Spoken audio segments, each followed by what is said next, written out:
عید کے 10 دن پہلے مردوں کا عورتوں والا حساب ہوتا ہے. سارا دن بکرا منڈی میں ریٹ پوچھ کر آ جاتے ہیں اور آخر میں کہتے ہیں آج منڈی تیز ہے کل آواں گے. میکڈونلڈس ہم بھی جاتے ہیں لیکن فوٹو نہیں لگاتے. گاڑی ہمارے پاس بھی ہے لیکن فوٹو نہیں لگاتے.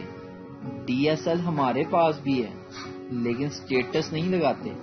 باتھ روم ہم بھی جاتے ہیں لیکن شیشہ صرف دیکھنے کے لیے یوز کرتے ہیں.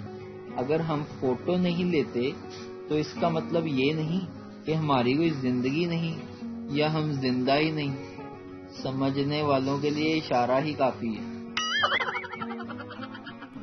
جن لوگوں کو ہم ایک آنکھ نہیں بھاتے ان سے ریکویسٹ ہے کہ اپنی دوسری آنکھ ٹرائی کریں. ڈبے میں ڈبہ ڈبے میں پاپڑ وڈی عید آن والی ہے کٹھے کر لو شاپر. یہ پاکستانی ڈراموں میں سب آفس ہی کیوں جاتے ہیں؟ کیا ان کی دکانیں وغیرہ نہیں ہوتی؟ چائے میں چینی کتنی لیں گے؟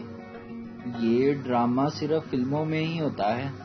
ہمارے ہاں تو جیسی بنی ہے ویسی ہی پینی پڑتی ہے. پاکستانی بہن بھائی اپنی بہن سے میرا ہوم ورک کر دو اور پلیز گندا گندا لکھنا تاکہ ٹیچر کو شک نہ ہو. ایک مثالی شوہر وہ ہے جو بیوی کے تانوں کو ترانوں کی طرح سنے. ویڈیو دیکھنے کا شکریہ. لائک کیجیے ہمارا پیج NTV اردو اور ویڈیو پسند آئے تو ضرور شیئر کیجیے.